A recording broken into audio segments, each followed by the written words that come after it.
네, 이번 시간은 환란의 휴거 검증 세 번째 시간으로서 마지막으로 누가복음에서 몇 구절을 보고 내용 정리를 하겠습니다. 근데 이거를 녹화하기 전에 약간의 그 기계적인 오류로 인해서 강의 중에 제 검증을 위해서 끊고 다시 들어왔습니다. 그래서 이게 중간에 설명하던 것이 이렇게 칠판에 보다시피 있어요. 그래서 칠판에 나온 것 그대로 여러분이 보셔도 됩니다. 자, 여기서 누가복음 21장 25절 28절 사이를 좀 보겠습니다. 해와 달과 별들에는 표적들이 있을 것이며 땅에는 민족들이 혼란 중에 괴로워하며 바다 파도가 노하리라. 이 땅에 앞으로 무슨 일이 일어날 것인가를 생각하면 사람들이 마음은 두려움을 인해 실신할 것이라. 이는 하늘들의 권능들이 흔들릴 것이기 때문이라. 그때 사람들은 인자가 구름을 타고 권세가 큰 영광으로 오는 것을 보리라. 그러나 이런 일이 일어나기 시작하면 너희 위를 보고 너희 머리를 들라. 너희 구속이 가까이 왔음이라고 하시더라. 여기서 하늘에 표적이 있다, 해와 달과 별들의 표적이 있다라는 이 부분에 대해서 확실히 다시 짚고 넘어가도록 하겠습니다.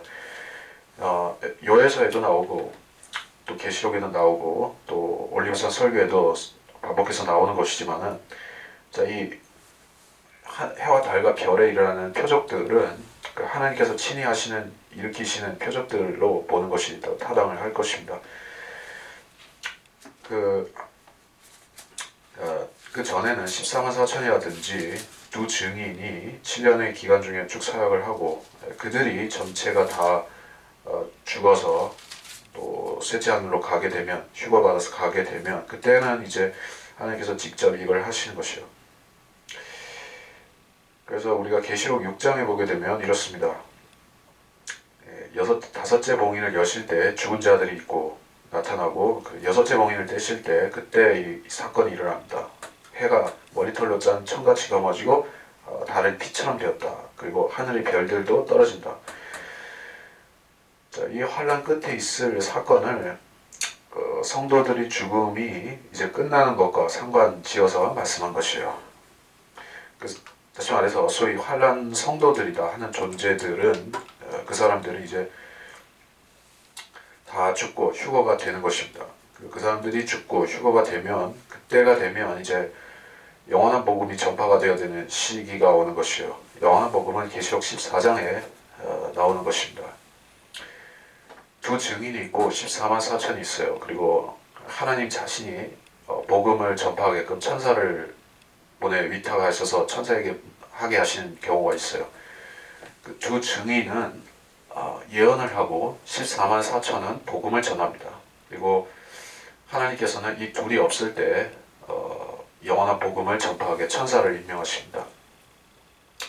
그래서 이 천사가 영원한 복음을 전하는 것은 이제 이 땅에 더 이상 어떠한 그 성도들이 그걸 하고 있지 못하다는 얘기예요. 사람들은 이제 성도다 할 때, 일반적인 제독교회 사람들은 성도라 할 때 그것을 신구약 또 구별을 안 짓는다든지 또는 그 환란 성도라는 것 자체를 구별을 안 짓는다든지 해서 성도는 다 같은 성도다 이렇게 합니다. 네. 이 땅에서 예수 그리스도를 구주로 믿고 고백하는 그러한 사람은 다 성도죠. 이 교회 시대에 있어서는. 근데 환란 시대 가면은 나는 예수를 구주로 믿습니다. 그걸로 끝이 아니죠. 지난 시간에 좀 했다시피 열 처녀에 비유해서 뭐라고 했습니까? 그 처녀들이 믿음만 있다고 해서 즉 기름통에 기름만 있다고 해서 되는 것이 아니라 그 등에 불이 켜져 있느냐 불이 꺼져 있느냐 하는 것도 그 사람의 구원 여부를 좌우하고 있다는 얘기예요. 그리고 그것은 어떤 행위, 즉 복음을 전한다는 행위, 다른 사람들을 도와준다는 행위, 그걸 가리킨다는 얘기였어요. 그래서 지난 시간에 얘기하진 않았지만 마태복음 25장에는 세 번째 그 달란트 비유 다음에 세 번째로 그 양과 염소에게 양과 염소의 비유라는 것이 나오죠. 거기 보면 행위를 쭉 언급하고 있어요. 사람들을 다친 사람 보살펴주고 마치 선한 사마리아인처럼 불의 이웃을 도와주는 뭐 그런 행위. 그 의인의 조건을 그런 행위를 가지고 얘기를 하고 있어요. 그래서 환란에 처한 사람들은 이제 행위가 구원에 작용하는 것입니다. 그리고 그렇게 행위와 믿음 면에서 다 준비가 된 사람들이 이제 주님께서 끝에 오셔서 환란 끝 무렵에 오셔서 휴거시키면 그들이 올라가서 어린 양의 혼인식에 참석하는 처녀들이 된다 하는 얘기예요. 그래서 25절에서는 바다와 파도가 노호하리라. 여기서 민족들이 혼란 중에 괴로워한다라고 했습니다. 그러니까 이 사람들이 혼란을 일으키고 괴로워하는 이유는 단지 어떤 대환란의 여러 가지 참상들 때문에 그런 것들이 있다기보다는 이제 재림이 가까웠다는 것을 사람들이 인식을 했기 때문에, 이제 진짜로 예수님이 이 땅에 곧 오시겠구나 하는 것을 인식했기 때문에 그것이 두려워서 혼란스러워하고 괴로워한다는 얘기예요. 그러니까 누가 그런 말을 했죠. 트루만이 했나? 아니 누가 그렇게 했는데, 사람은 두려움 외에는 두려움 자체 외에는 두려워할 것이 없다. 예.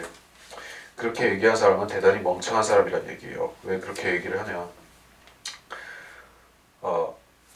사실 하나님을 두려워하는 사람에게 있어서는 그 두려움이 세상 다른 것들에 대한 두려움보다 더 크죠.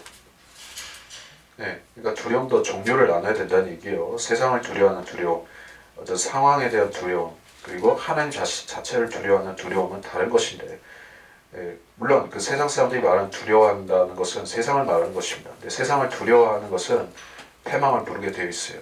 하나님을 두려워하는 것은 그 사람의 구원인데, 자, 하나님을 두려워하는 것도 이제 때가 있는 것입니다.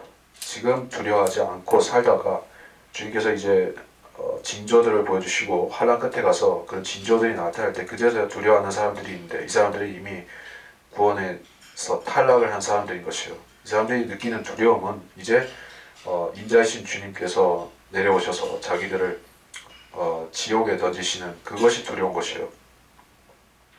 그래서 계시록 6장 6절, 16절, 17절에는 이렇게 되어 있죠. 산대가 아이들에게 말하기를 우리 위에 떨어져서 보좌에 앉으신 분의 얼굴과 어린 양의 진노에서 우리를 숨기라. 이는 그분의 진노의 큰 날이 말씀이니 누가 감히 설 수 있으리요 하더라.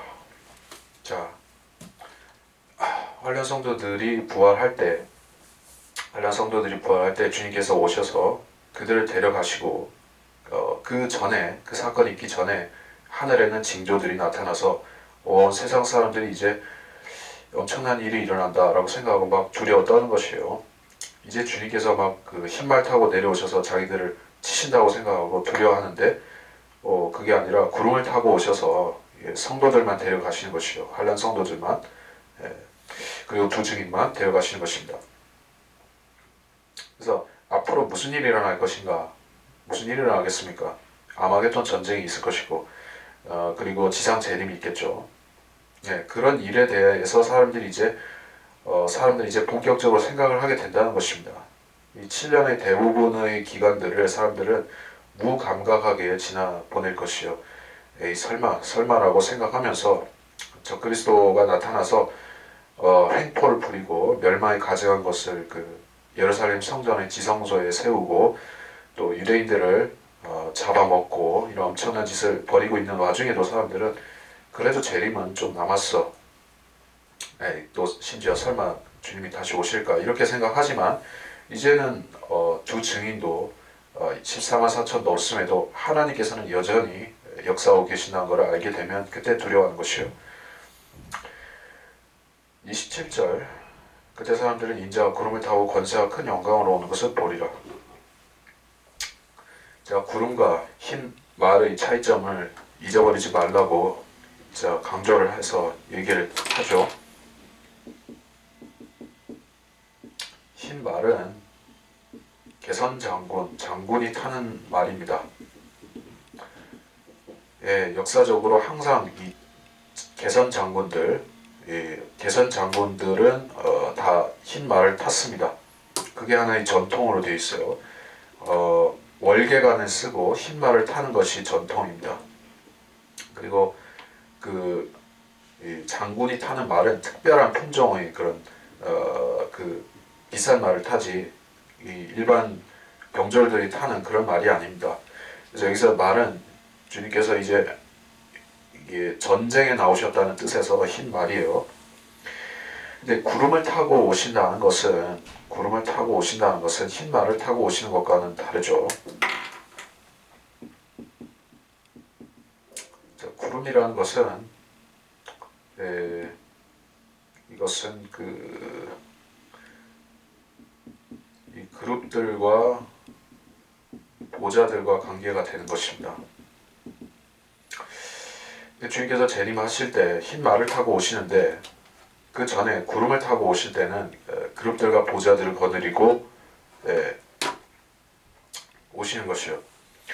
그 주님이 나타나실 때는 구름을 타고 오시는데 사람들은 그 구름을 타신 주님을 보고 거기서 인자가 나타나셨다 하는 것을 보면서 또 그것이 유대인 남은 자들에게는 이 회개하라는 사인이 되는 것입니다. 스가랴서 12장에 보면 스가랴서 12장 1절, 12장 11절 그날에 예루살렘에 큰 애통이 있으리니 마치 무기또 골짜기 하달 림몬의 애통과 같으리라. 땅이 애통하리니 각 족속이 따로 애통하리라. 이런 말씀이 있어요.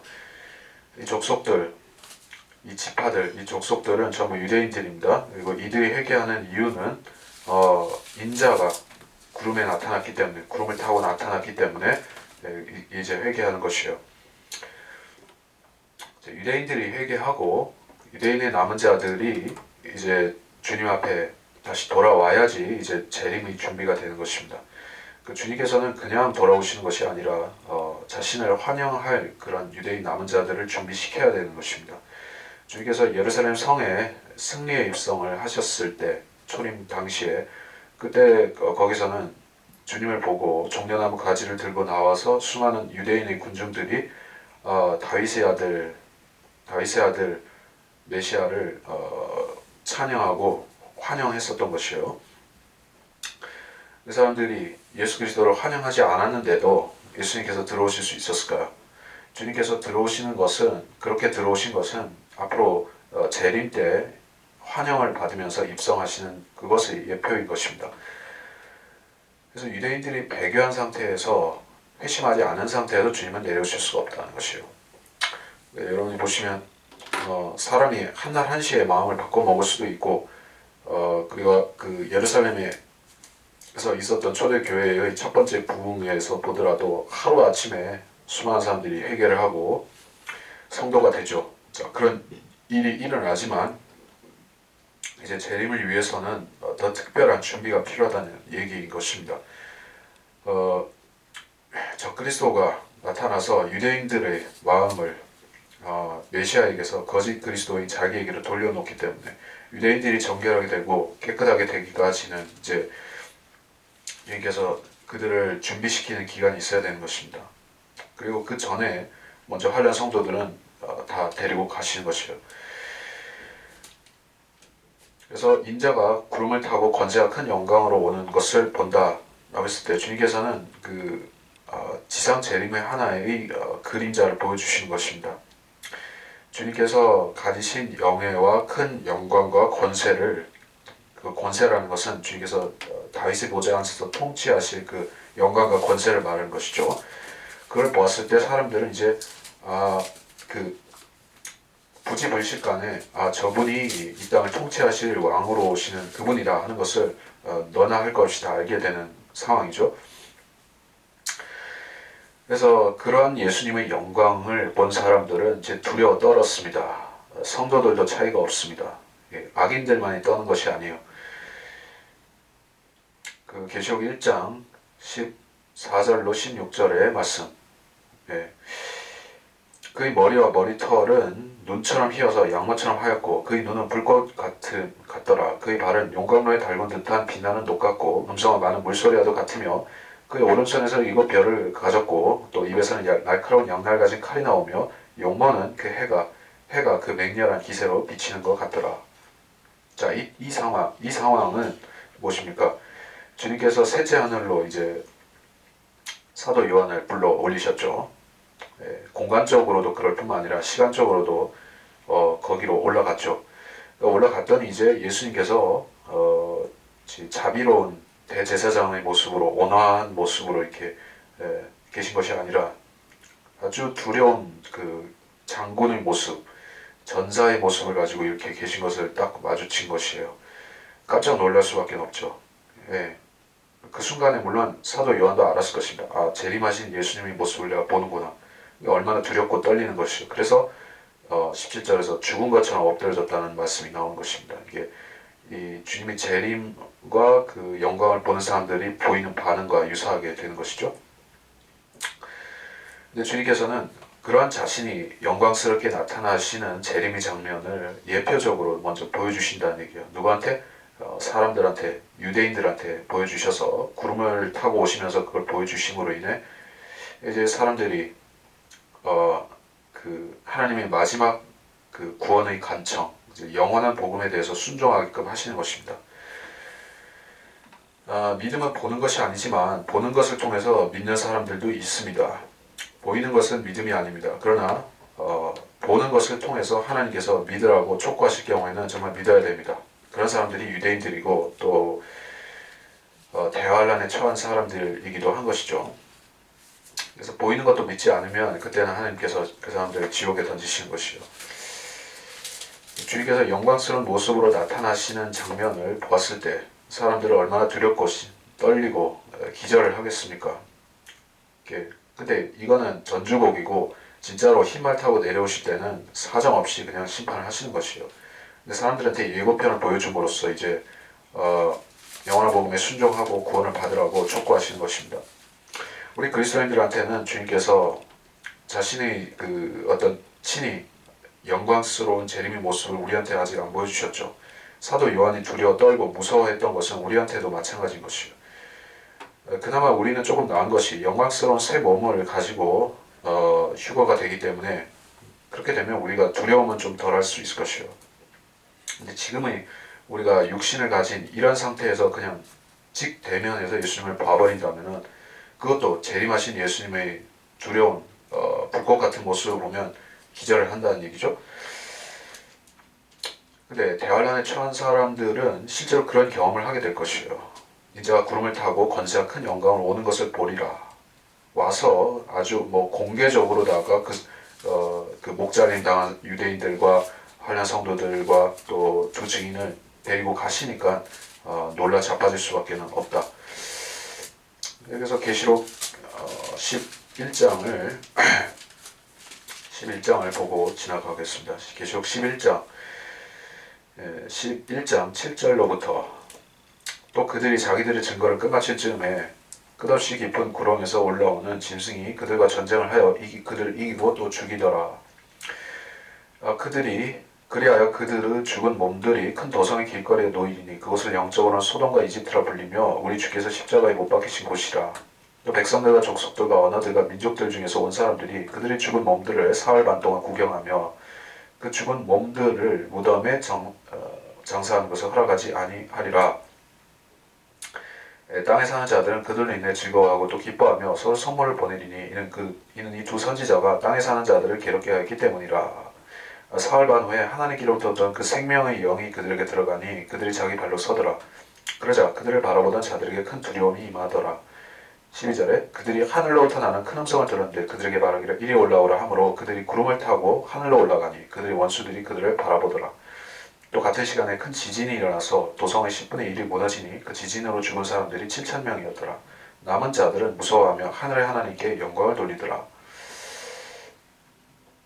자, 이 지진이 있기 전에 휴거가 있고, 자, 그래서 이 휴거가 두 증인의 휴거이면서 그들뿐만이 아니라 모세와 엘리야의 말을 듣고 믿었던 사람들, 환란 시대에 순교한 사람들, 적그리스도의 짐승의 표와 짐승의 형상에 대해서 굽히지 않았던 그러한 순교자들, 그들이 올라가는 사인이 바로 이 두 증인의 휴거와 함께 일어나는 그 사건이죠. 그래서 이리 올라오라. 음성이 들리고 나서 구름을 타고 올라갑니다. 구름을 타고 올라간다는 이 전반적인 이 상황은 환란 성도의 휴거로서 우리가 구름을 타고 오시는 주님이 구름을 태워서 그들을 올려보낸다는 그 상황이죠. 그리고 계시록 14장에서도 구름을 타고 인자가 와서 곡식들을 추수해가는 그 장면과도 같죠. 이 사건이 일어날 때 사람들은 이제 이 장면을 딱 보는 것이에요. 하늘에서 나는 음성을 보고 음성을 들었는데 이리 올라오라. 그러니까 주님이 아주 가까이 내려오신 것입니다. 그리고 구름을 타고 올라가니까 거기 위에 계시면서 그들을 데리고 불러 올리시는 그 인자의 모습도 밑에 있는 사람들이 딱 본다는 얘기예요. 딱 그 예루살렘 상공에 딱 나타나신 그 모습을 그 사람들이 보는 것이에요. 그러니까는 사람들이 무서워할 수밖에 없죠. 그리고 그 주님의 모습은 인자의 모습입니다. 그 면류관을 쓰셨고 인자의 모습인 것이요. 그 모습은 주님께서 이 땅에 오셔서 그 아마겟돈 심판을 하실 그 두려운 모습을, 그 군장을 갖추고 내려오신 것을 보고 사람들은 깜짝 놀라는 것입니다. 그렇게 되기 때문에 그 어린 양의 혼인식에 이 사람들이 들어가죠. 그리고 재림이 있을 것이요. 제가 무슨 얘기를 하려고 하냐면 어린 양의 혼인식에 들어갈 때 신부는 그 웨딩 드레스를 입고 흰 옷을 입고 들어가겠지만, 교회는 그렇게 되겠지만, 또 그 처녀들도 단장된 모습으로 들어갈 것이고, 근데 주님 자신은 이제 이 혼인식만 마치면 그 어떤 환복할 짬도 없이 그냥 내려오셔야 되니까는 이제 그 내려가서 통치하실 그 장군의 모습, 칼을 찬 장군의 모습으로 이제 그 혼인식을 치르실 것이에요. 그렇기 때문에 제가 무슨 얘기를 하냐면 혼인식 장면을 우리가 솔로몬의 노래에서 볼 수가 있죠.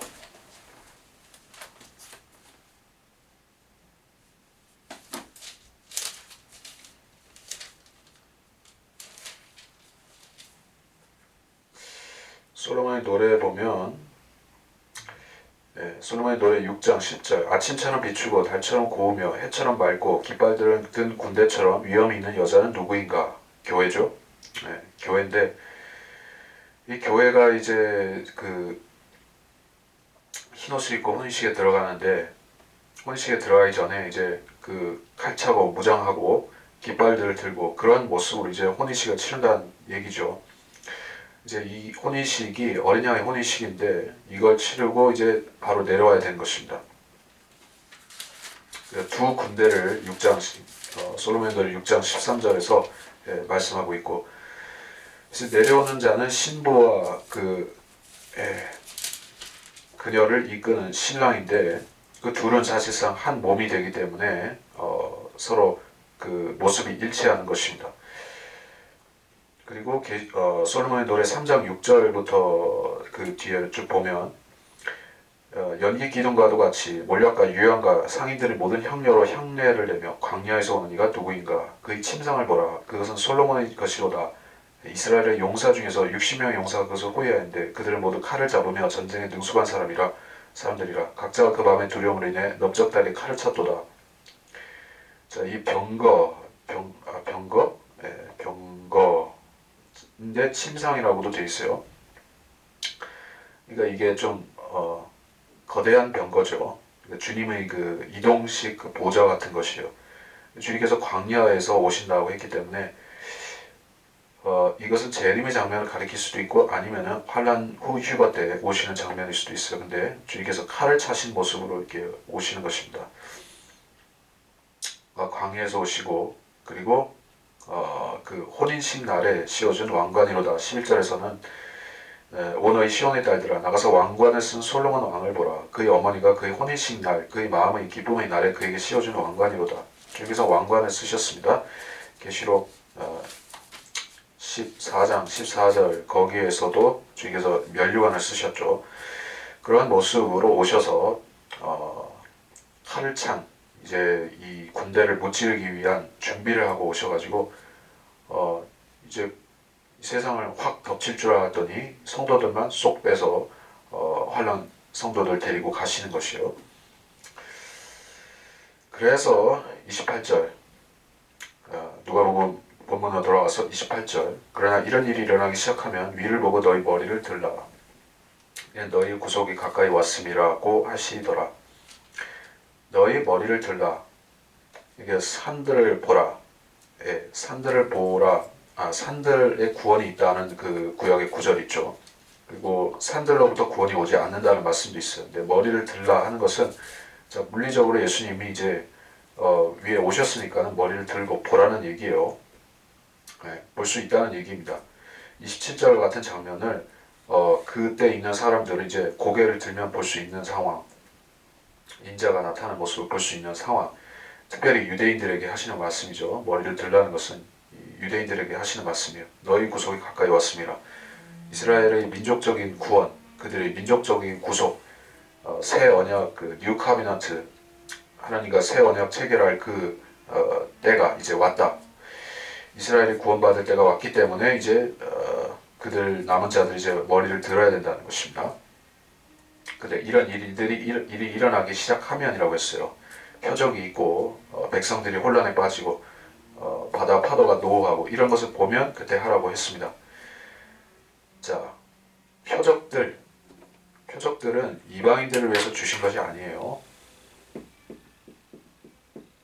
표적, 사인이라는 것은 철저히 유대인들을 위해서 주신 것입니다.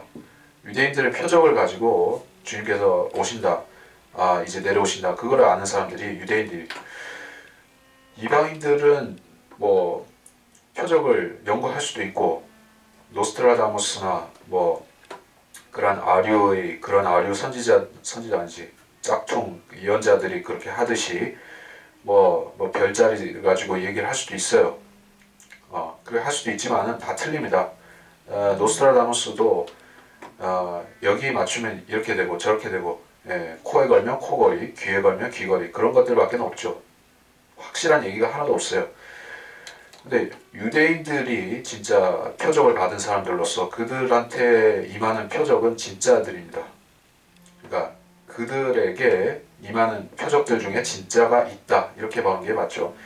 지금 뭐 유대인들도 표적을 얘기한 사람들이 물론 있어요. 유대인 목사들, 유대인 랍비들, 뭐 그런 사람들 중에서 자칭 뭐 표적을 뭐 연구해서 알아냈다.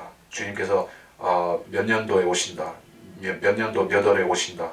뭐 이런 식으로 얘기를 한 사람들이 더러 있더라고요. 근데 그 사람들은 지금 그런 시기가 아닌데 먼저 튀어나온 좀 잘못 나온 사람들이죠. 표적이 진짜로 효력이 있고 진짜로 효력 있는 표적이 역사하는 때가 대환란 때인 것이요.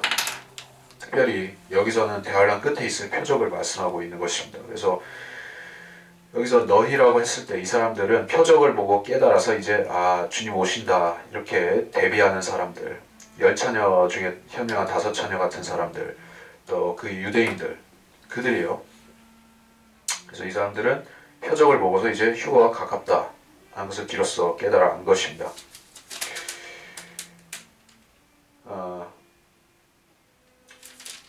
그래서 자, 시간이 많이 남아서 누가복음 21장 마지막 부분을 좀 더 보고 그리고 나서 에스겔서 37장을 좀 볼까, 그렇게 생각이 듭니다. 에스겔 37장에는 거기도 부활의 장면이 나오기 때문에 일단 34절부터 보면 너희는 스스로 주의하라. 그래야 어느 때라도 너희 마음이 방탕과 술 취함과 이생의 염려로 무겁게 되어 그 날이 갑자기 너희에게 임하지 않게 하라. 이는 그 날이 온 땅에 거하는 모든 사람 위에 덫처럼 임할 것이기 때문이라. 그러므로 깨어서 항상 기도하라. 그래야 장차 일어날 이 모든 일에서 피하고 또 인자 앞에 서기에 합당하게 여겨질 것이라고 하시더라. 자, 주의하라. 마음이 술 취함과 방탕과 이생 염려로 무겁게 되지 않게 해야 된다라고 했습니다. 마음에 샛별이 있어야지 그 험난한 시기를 견디고 끝까지 갈 수가 있습니다. 또 등불이 기름도 있고 불도 켜져 있어야지 그 험난한 시기를 끝까지 견디고 환란 끝까지 가거나 아니면 뭐 순교를 하든 간에 그들은 견딜 수가 있습니다. 이 스스로 주의하라 하는 말씀은 교회 시대에도 영적으로 적용이 됩니다.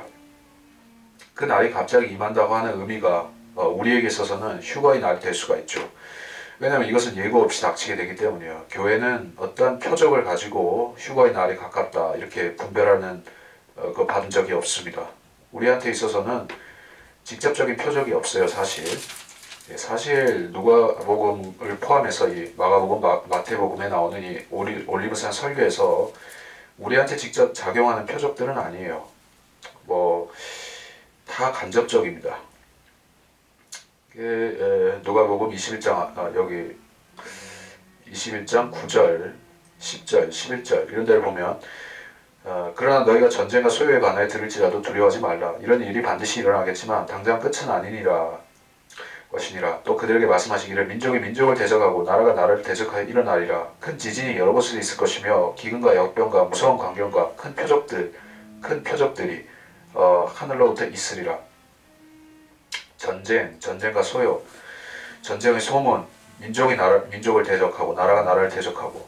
자, 지금도 비슷한 것이 있으니까는 이거는 지금에 적용해도 되고 이렇게 할 수가 있는데 물론 지금은 그렇습니다. 그런 비슷한 사건들이 일어나기 시작했습니다. 근데 정확하게 말하자면은 이 올리브산 설교의 내용은 7년 환란의 기간 중에 있을 사건들을 말씀하는 것이요.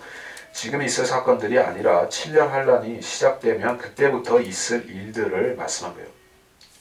그러니까 전쟁과 소요에 대해 듣고 민족이 민족을 대적하고 이것은 환란이 시작되면 이제 이런 일이 시작된다는 얘기를 하고 있죠.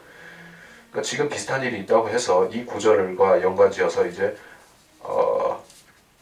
생각하는 것은 좀 아닙니다.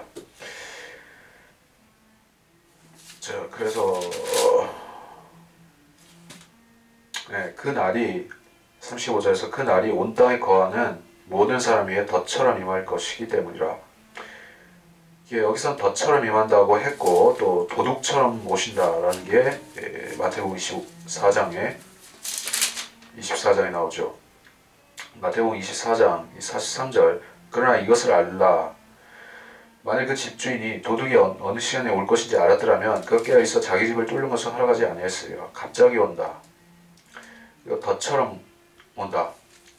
덫이 뭐 하는 것이죠? 곰이나 여우가 덫에 걸리면 어떻게 되는 것이죠? 부지불식간에 찰컥 발이 채여가지고 이제 꼼짝달싹도 못하게 된다는 얘기예요.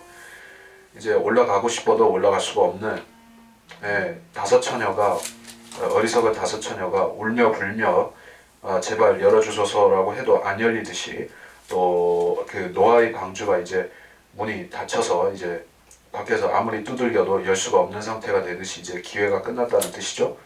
그 날이 덫처럼 임한다는 것은 이제 환란의 휴거에 대해서 깨어있지 못하고 각성되어 있지 못한 그 사람들이 이제 구원의 막차를 놓친 상태를 말하는 것이요. 자, 그 사람들은 그러니까 환란 때 예수를 믿었던 사람들 같은 경우에는 그런 점이 있습니다. 환란 때 예수를 믿는다는 것은 끝까지 견딘다는 조건이 있습니다. 예수 믿는다. 것은 지금의 의미, 환란 때의 의미가 다릅니다. 환란 때는 끝까지 견디면 그게 구원의 완성이고 지금은 예수를 믿었으면 그게 시작이고 끝입니다. 구원 문제가 언제 종결되느냐, 완성이 되느냐 하는 것은 지금과 환란 때가 전혀 다른 것이요. 그러면 사람들은 그렇게 반문할 수 있죠. 예수 믿는 건 그냥 예수 믿는 거고 성령 받는 건 성령 받는 거고 지금이나 환란 때나 그것이고 뭐가 차이가 있겠느냐 이렇게 생각을 하지만은 실질적으로 아닙니다. 끝까지 견디라는 말씀은 환란을 끝까지 견뎌서 그 사람들이 실질적으로 구원을 완성해야 된다는 뜻에서 말씀한 것이에요. 구원을 완성하지 못했다면 어떻게 됩니까? 덜 구워진 빵이나 오도 가도 못하는 그런 덫에 걸린 신세나 이렇게 돼버리는 것이요. 그러니까 그 사람은 이제 구원을 상실하고 지옥에 가는 사람이 되는 것입니다. 그래, 남은 자 유대인들을 또 다른 면에서 우리가 생각해야 됩니다. 그러니까 환란 성도가 아닌 그냥 유대인들이 있어요. 그냥 유대인들, 예수를 믿은 건 아니고 그렇다고 짐승의 표를 아직 받은 것도 아니고 자기들의 신념에 의해서 십계명을 지키겠다, 그런 신념에 의해서 안 받는 사람들도 있을 것입니다.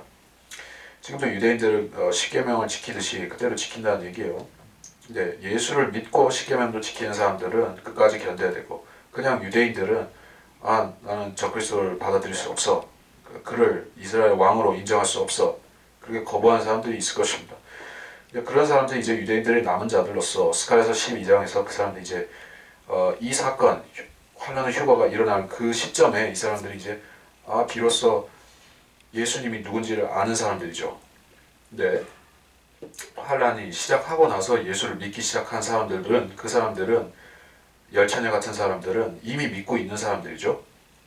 그냥 유대인들은 이 환란 휴거 사건이 일어나고 주님이 공중에 구름 타고 오시면 그 시점에서 믿고 이제 불이 나게 이제 돌이킨 사람들이 있어요. 인자가 이 땅에 올 때 믿음을 찾아볼 수 있겠느냐라는 말씀이 있어요.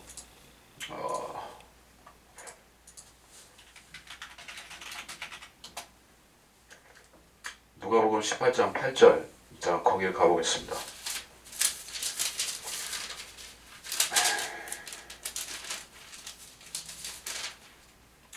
누가복음 18장 8절, 내가 너에게 말하노니 하나님께서는 그들이 원한을 속히 갚아주시리라. 그러나 인자가 올 때 그가 세상에서 믿음을 찾아볼 수 있겠느냐고 하시더라.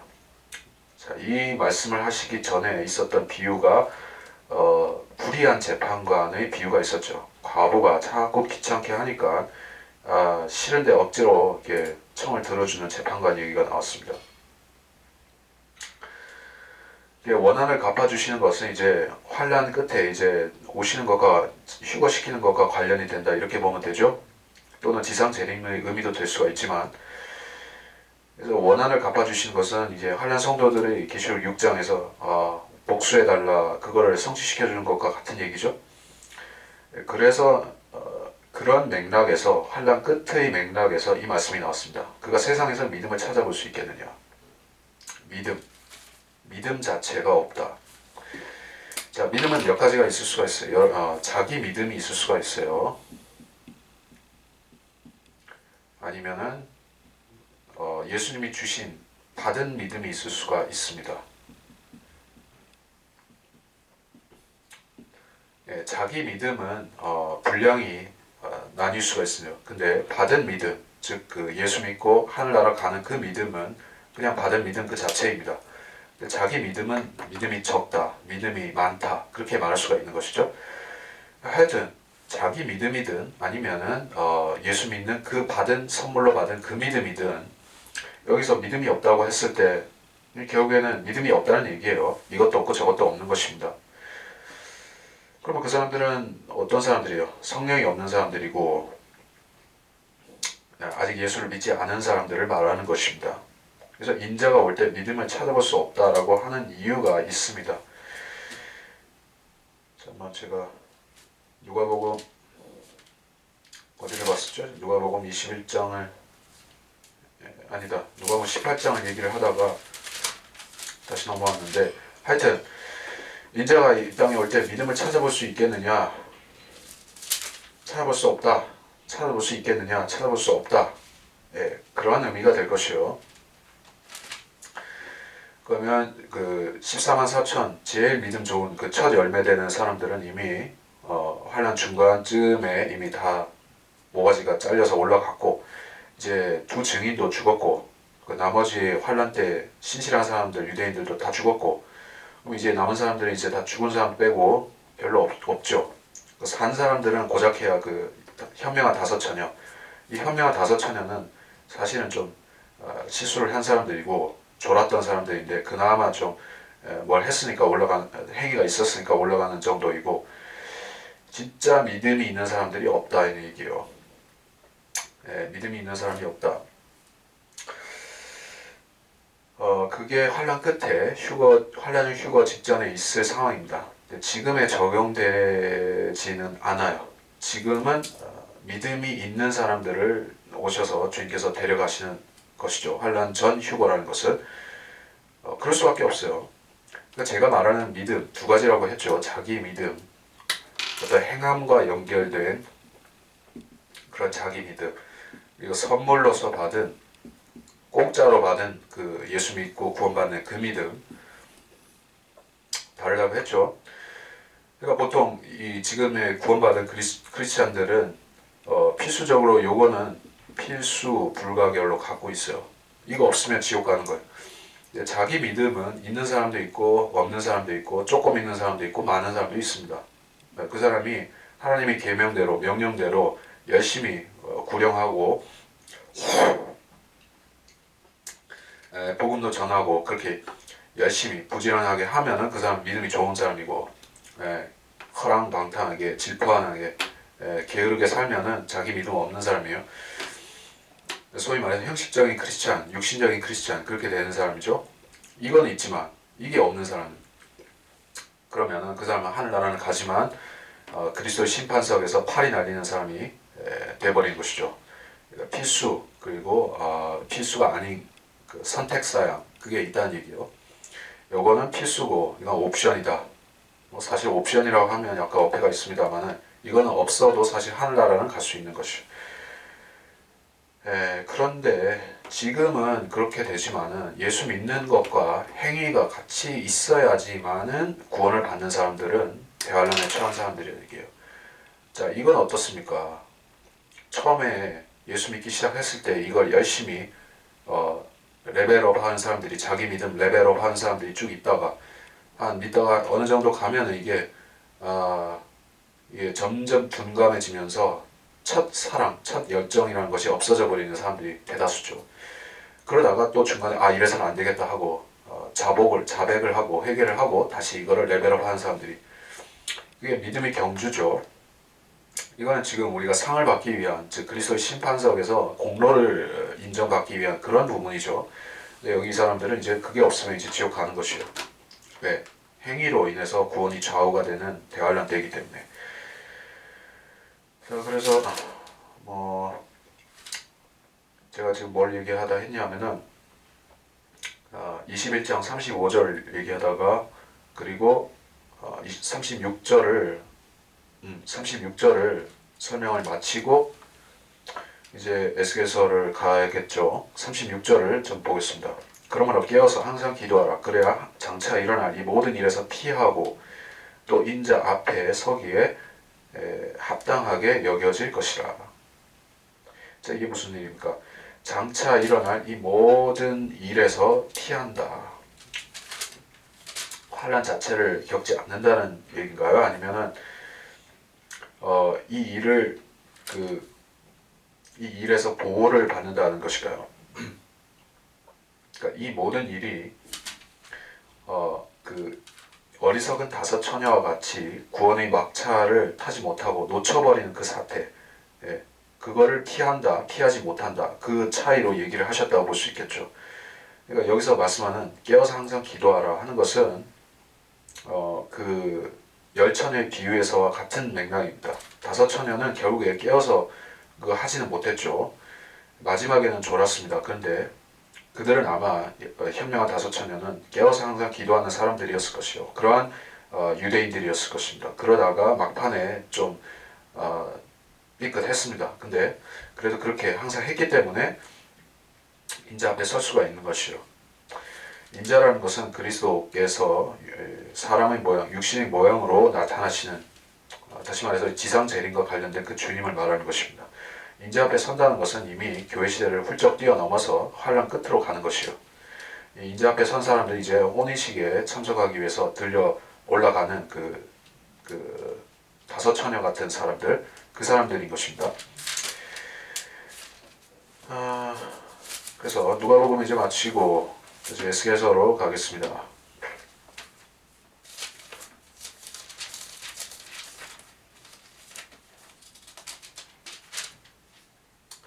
에스겔 37장에 보면 이거 전부 다 읽을 수는 없겠지만 약간 보겠습니다. 37장 1절에 주의 손이 내게 임하시어 주의 영으로 나를 데리고 가셔서 뼈로 가득 찬 골짜기 가운데에 나를 세우시고 나를 그 사면에 지나가게 하셨는데 보라 그 열린 골짜기에는 심이 많은 뼈가 있더라. 보라 그 뼈들이 심이 말랐더라. 주께서 내게 말씀하시기를 인자야 이 뼈들이 살 수 있겠느냐 하시기에 내가 대답하기를 오 주 하나님이여 주께서 아시나이다 하였더니 자 에스겔에게 보여주신 뼈는 상징적인 뼈일까요? 아니면은 실질적인 뼈 무덤을 말하는 것일까요? 상징적인 것이라면은 이것은 이스라엘의 국가적인 부흥 2000년 동안 말라버린 그 저주받은 무화과 나무처럼 있다가 이제 잎사귀가 나고 이제 푸르러지는 그 상징적인 것을 얘기했다라고 해석할 수 있겠죠. 근데 상징적이다라고 얘기를 하는 것은 실질적인 의미를 완전히 없애버리는 게 아닙니다. 상징적으로 그럴 수도 있어요. 상징적으로 이스라엘 나라가 부흥하는 모습을 보여준 걸 수도 있어요. 근데 이 자체가 문자적으로 의미하는 것도 있다는 얘기예요. 그걸 놓치면 안 됩니다. 그러면 이런 사건이 실제로 일어납니까? 이런 사건이 실질적으로 일어난다는 얘기입니까? 네, 그렇다는 얘기예요.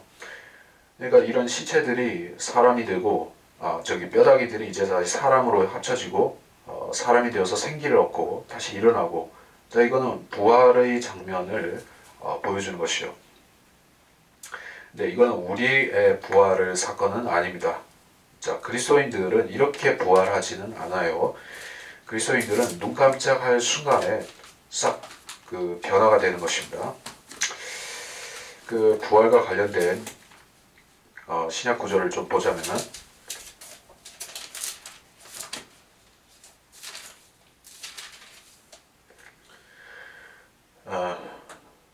고린도전서 15장 51절 네, 보라 내가 너에게 한 가지 신비를 말하니 우리가 다 잠잘 것이 아니요 오히려 우리가 모두 변화될 것이니 마지막 나팔소리에 눈 깜짝하는 순간에 그러하리라. 나팔소리가 나면 죽은 자들이 썩지 않은 몸으로 일으켜지며 우리도 변화되리라. 자, 순식간에가 강조가 되고 있어요. 눈 깜짝하는 순간에 0.001초 만에 이런 식이에요. 여기서 보면 에스겔 37장에서는 눈 깜짝하는 순간에 이 사람들이 살아있는 산 사람으로 바뀐 것은 아니고 단계가 있네요. 그렇죠. 먼저 뼈들이 이제 그 힘줄, 살, 피부 이런 식으로 덮이는 것이요. 그러면서 이제 그 뼈들이 모여들어서 자기 뼈에 붙더라 이렇게 얘기를 하고 있습니다. 그리고 나서 이제 힘줄과 살이 뼈들 위에 오르고 피부가 덮고 그랬음에도 불구하고 숨이 없었다고 얘기를 하고 있어요. 그래서 숨이 없다는 것은 이 사람들에게 아직 하나님께서 영을 주시지 않았다는 것입니다. 그래서 사람이 그 살아있는 혼이 될 때 주님께서 어떤 일을 하셨습니까? 창세기에 보면 하나님이 호흡을 넣으시죠. 그랬더니 사람이 몸과 혼과 영이라는 이 유기체로서 이제 일어서는 것이요. 그게 사람이 된 것이죠. 그래서 사람한테 기본적으로 필수적으로 있어야 되는 것이 세 가지. 몸도 있어야 되고 혼도 있어야 되고 영도 없으면 안 됩니다. 세 가지 중에 하나라도 결여가 돼 있으면 그거는 온전한 사람이 아니에요. 괴물이지. 그래서 이제 사람의 형상으로는 다 돌아왔는데 아직 이들이 영을 받지를 못했습니다. 그래서 일어서지를 못했습니다. 자기 생명이 없습니다. 네, 그랬더니 이제 숨에게 내 바람으로부터 와서 숨을 넣어주라 라고 9절에서 말씀하고 있어요. 그때 주께서 내게 말씀하시기를 바람에게 예언하라. 이제 예언하여 바람에게 말하라. 주 하나님이 이같이 말하노라. 모순아 내 바람으로부터 와서 이 살해된 자들 위에 숨을 넣어주어 그들로 살아나게 하라 하시니라. 자, 어떤 이유에서 그랬는지는 정확하게 알 수 없지만은 피터 라카만 박사님은 이 에스겔 37장을 라카만 주석 성경에서 주석함에 있어서 이것을 구약 유대인 성도들이 환란 휴거 때 일어나는 부활하는 그 장면이다라고 이야기를 했습니다. 그 전반적인 그 취지에 대해서는 맞다고 저는 보고 있습니다. 근데 특징적인 몇 가지 그거 언급들이 있기 때문에 이것이 그 구약 성도들 전체의 부활을 가리키는 것은 좀 아닌 것 같다는 얘기예요. 왜 그런가? 이 사람들은 지금 살해된 자들이에요. 자, 물론 구약 성도들이 뭐 선지자들은 특별히 그렇고 살해된 자들이 많이 있는 건 사실입니다만은 구약 성도들이라고 해서 다 살해된 자들은 아니죠. 자연사한 사람들도 많이 있는데 그러면 살해된 자들만이 구약 성도들이란 얘기는 아닐 것이고, 그러니까 여기서는 어떤 특정한 살해된 사람들, 그 그룹을 얘기를 하고 있는 것이요.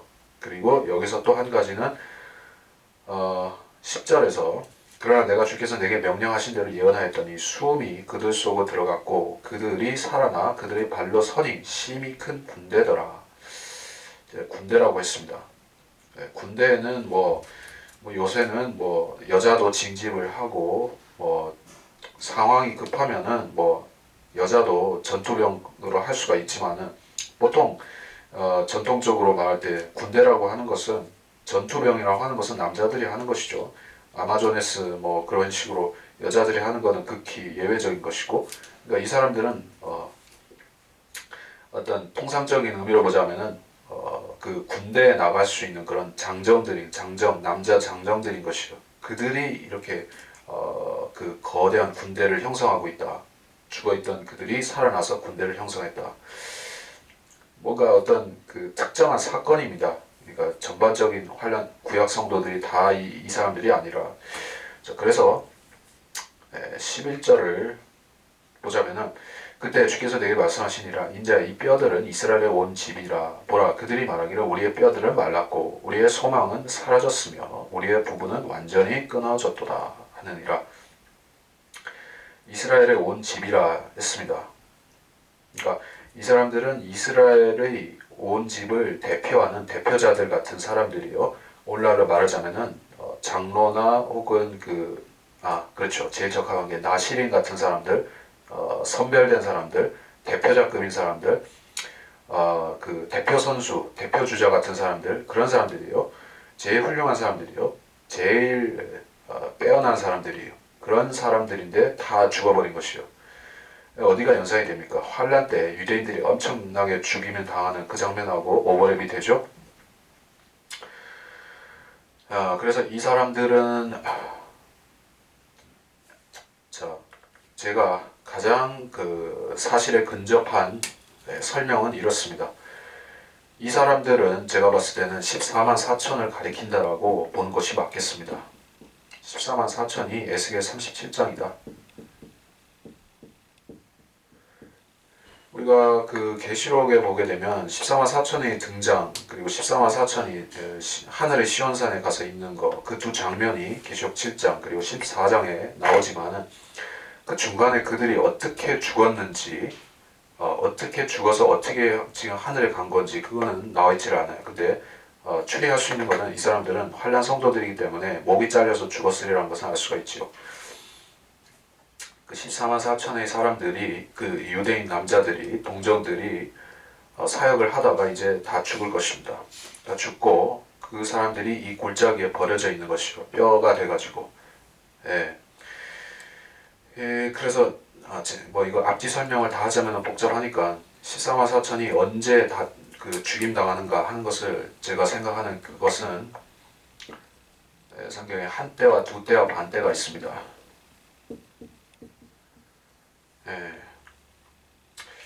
14만 4천 명이 이제 한때 두 때 반 때는 14만 4천 명이 요 앞부분에 죽는다. 그리고 이때 휴거된다. 이렇게 보는 것이 제 입장입니다.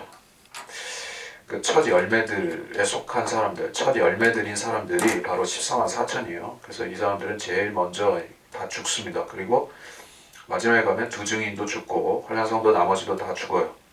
그러면 이때 이 사람들이 한꺼번에 휴거가 되죠. 거기다가 구약성도들까지 다 들어갑니다.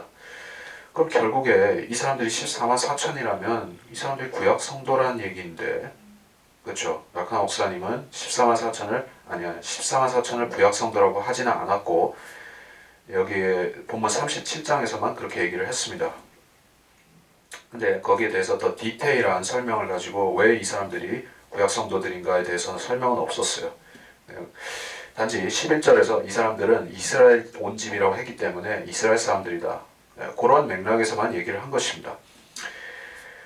자, 이걸 전체 설명하자고 하면은 결국에 이 14만 4천은 구약 시대의 어떤 사람들인데 대환란 때 주님께서 다시 그들을 보내서 어떻게 하다가 죽은 것이에요. 죽어서 결국 환란 끝에 구약 성도의 자격이자 환란 성도의 첫 열매의 자격으로서 휴거가 되는 사람들이 되겠죠. 그런 남자들이 되겠죠. 이것에 대해서 설명하는 해법은 사실은 거의 한 가지밖에 없는 것 같습니다. 이들은 구약 시대에 죽은 사람이어야만 됩니다. 다시 말해서 신약 시대에 와서 죽은 사람들은 아니란 얘기예요. 또 신약 시대에 태어난 사람도 아니란 얘기입니다. 14만 4천은 그들의 등장이 베일에 가려져 있는 것만큼이나 그들의 죽음과 그들의 부활과 그거 부분에 대해서도 베일에 가려져 있습니다. 그래서 잘 모르는 부분을 깊이 얘기할 필요는 없을 것이에요. 네, 추정하기로는 이 사람들은 주님 당시에 주님과 비슷한 시기에 태어나서 죽은 그 사람들일 수 있다는 것을 제가 참고적으로 얘기를 하겠습니다. 네, 그렇게 대량으로 주님 당시에 주님과 비슷한 나이대의 사내 아이들이 대량 살상을 당한 경우가 있었죠. 바로 헤롯 왕이 그 영아들과 그 아기들을 학살하는 그 사건, 그 영아 학살 사건이라고 소위 얘기를 하는 그것이 있었죠. 그래서 이것과 이 사람들을 연관시키는 해석이 있습니다. 이 사람들이 이제 올라갔다가 다시 내려와서 이런 걸 하고 또 죽고 다시 휴거된다. 하여간에 결론적으로만 말하자면은 이거는 구약 성도들은 맞는데 또 유대인 성도들인 거는 맞는데 우리가 통상적으로 생각하는 아브라함, 다윗, 모세는 빠져야 되고 아브라함, 다윗, 기타 욥이라든지 다니엘이라든지 그러한 실제 구약 성도들이 아니라 구약 시대에 죽은 사람들이 유대인들이 살아나는 것이에요. 살아났는데 이 사람들이 또 죽었죠. 네, 대환란 때 14만 4천으로 다시 왔는데 이제 이들이 땅끝까지 천국 복음, 왕국 복음 전하다가 다 죽은 것이에요. 죽었는데 그들을 집단 매장이 아니라 집단으로 이렇게 버려놓은 장소에서 부활하는 것입니다. 그래서 이 사람들이 몸이 부활하는 그런 방식, 그 형태는 우리와 틀리죠. 14만 4천을 그렇고 사실은 두 증인도 그렇습니다. 두 증인이 부활하는 것도 우리와 그것과는 형태가 다른 것이에요. 계시록 11장에 보면 비슷한 상황이 비슷한 형태로 그들이 몸이 살아납니다. 계시록 11장 11절 사흘 반 후에 하나님께로부터 온 그 생명의 영이 그들에게 들어가니 그들이 자기 발로 서더라. 자, 비슷한 방식으로 일어납니다. 이 뼈의 골짜기에서 살아난 그 사람들하고 비슷해요. 숨이 들어가죠. 여기 아까 얘기했듯이 이 사람들은 숨이 들어가니까 이게 이 사람이 생명이 되었어요. 생명이 생겼어요. 이 두 증인, 즉 모세와 엘리야 이 두 사람에게도 하나님의 생명의 영이 들어가니까 자기 발로 섰습니다. 물론 이 사람들은 아직 몸이 부패되어서 뼈가 된 건 아니기 때문에 힘줄과 살과 피부가 덮일 필요는 없었겠죠. 여기서는 계시록 11장에서는 그러니까 그냥 시체가 생명이 영이 들어가니까 그냥 뻘떡 일어섰다 이렇게 돼 있죠. 그런데 37장 계시록 에스겔 37장에서 이 사람들은 이미 죽은지 그러니까 최소 얼마예요? 한 때와 두 때 반 때니까 최소 2년 동안 시체가 되어서 넘어져 있던 사람들이기 때문에 뼈가 된 것이죠. 백골화된 것이죠. 자, 그래가지고 이 사람들이 이제 다시 이게 형성이 돼야 되는 거예요. 살집이 덮이고 피부가 덮이고 착착착 붙어야지 이제 다시 사람 형태가 갖춰지는 것이요. 그러니까 좀 시간이 걸리는 거겠죠. 하여간에 이거는 우리한테 적용되는 얘기는 아니에요. 우리는 순식간입니다. 무조건 하고 우리는 그 순식간에 몸이 변화가 되는 것이요. 산 사람도 그렇고 죽은 사람도 생각해 보세요. 그리스도인들이 지금 이 시대 그리스도인들이 가지각색의 형태로 매장도 하고 화장도 하고 뭐 바다에다 뿌리고 뭐 사고로 뭐 그렇게 어디다 흩어질 수도 있고 뭐 아니면은 전쟁터에서 그 포탄에 맞아가지고 형체가 없어질 수도 있고. 근데 그리스도인이 그렇게 되면은 어떻게 뭐 그거를 일일이 하나하나 그 수집해가지고 이렇게 조각 맞추듯이 그렇게 할 수가 없죠. 그러니까 하나님께서 순식간에 이게 촥 하고 형성을 시켜버리는 것이죠. 근데 이 사람들은 이런 방식으로 37장에서는 집단으로 죽어져 있는 이 뼈들을 주님께서 그렇게 합치시는 것입니다. 그리고 한 가지 더 이들이 백골화된 이유를 다른 데서도 찾을 수도 있을 것이요. 그러니까 뭐냐면 이 사람들은 먹힌 것입니다. 먹혔어요. 누가 먹었습니까? 적그리스도가 먹어치웠습니다. 그 군대와 함께. 네, 대환란 때는 그 사람을 잡아먹습니다. 잡아먹고 특별히 유대인들을 잡아서 스테이크를 해서 먹어버리든지 아니면은 그 피의 미사를 바치면서 그 사탄의 미사를 바치면서 다 죽이는 것이죠. 그렇기 때문에 이 사람들은 식량이 돼가지고 이제 그 뼈다귀가 이렇게 버려진 사람들일지도 모르겠습니다. 아무래도 그렇게 보는 것이 타당한 것이 이 뼈들이 막 이렇게 저렇게 섞이고 엉켜 있고 두서없이 막 버려져 있는 것이요. 무슨 뭐 닭튀김을 해먹고 이렇게 뼈들을 이렇게 막 버려놓듯이 이렇게 골짜기에다 막 버려놓은 것이에요. 그런 처참한 광경이라고 볼 수가 있습니다. 그러니까 이 사람들을 살려내기 위해서 하나님께서 그 기적을 행사하셔야 되는 것이죠. 뼈들이 그러니까 수 얼마야? 14만 4천 명 엄청난 사람의 뼈들인데 이거를 어떻게 순서를 맞춰서 이렇게 할 것이요. 그러니까 하나님께서 초자연적으로 하시는 것입니다. 어쨌든 이거는 부활의 장면이고 14만 4천의 이 사람들이 휴거가 되는 것이요. 예, 그렇게 되기 때문에 이 사람들이 휴거된 후에 시온산 위에 서게 될 것이다. 계시록 14장 1절부터 보면 또 내가 쳐다보니 보라 어린 양이 시온산 위에 서 있고 그와 함께 14만 4천 명이 있는데 그들의 이마에는 그의 아버지 이름이 쓰여 있더라. 3절에서 그들이 보좌 앞과 내 짐승과 장로들 앞에서 새 노래 같은 것을 불렀는데 땅에서 구속을 받은 14만 4천 명 외에는 그 노래를 배울 자들이 사람이 없더라. 4절에 이들은 여자들과 더불어 더럽혀지지 아니한 자들이니 이는 그들이 동정들임이라. 이들은 어린 양이 어디로 가든지 따라가는 자들로 하나님과 어린 양께 첫 열매들이 되어 사람들 가운데서 구속을 받았느니라. 첫 열매들. 이 사람들은 환란 성도들 가운데서 제일 먼저 사역하고 제일 먼저 죽임당하고 제일 먼저 구속을 받는 1순위다 라는 말씀인 것입니다. 그리고 이들은 어린 양과 직결되어 있는 존재, 어린 양과 개인적으로도 밀접한 관계에 있는 사람들, 즉 주님 당대, 초림 당대 살다가 죽었던 그 사람들인 것이요. 그리고 그들은 남자이고 동정들인 것입니다. 강제적인 동정들인 것이요. 여러분 생각해 보시면 요즘 같은 때에 있어서 뭐 동정을과 아닌 경우를 나이를 가지고 나누는 것은 별로 의미가 없어졌습니다. 세상이 혼탁하다 보면 그렇게 되는데 과거 같으면은 보수적인 윤리관을 가지고 사람들이 살았기 때문에 10대 중반에 그렇게 이성을 만나고 다니는 사람들은 대단히 까진 사람들이다. 까진 그런 소위 말해 불량 학생들, 까진 사람들 그렇게 보기는 했었지만 지금은 그런 것도 아니죠. 초등학생들도 연애질하고 다니는 시대가 됐어요. 이 사람들은 실질적으로 동정들이요. 이들은 그렇게 될 수밖에 없는 사람들이란 얘기입니다. 그리고 이들은 여기서 군대가 되었다라고 하는 것을 보면 이스라엘 사람들 가운데서 군대에 들어갈 수 있는 사람들은 최소 13세 이상 되는 사람들이라고 보니까 그러한 연령대의 청소년들인 것이요. 자, 그래서 그 이상의 얘기는 우리가 짐작으로만 할 수 있습니다. 그 헤롯의 아기들이 2살 밑에 아기들이 죽어서 10대 초반의 아이가 돼가지고 지구상에 짠 나타나는 것인가? 뭐 그건 알 수가 없어요. 근데 하여튼 이 아이들이 전부 다 동정인 것은 그 인간적으로 말하자면 불가능한 부분이죠.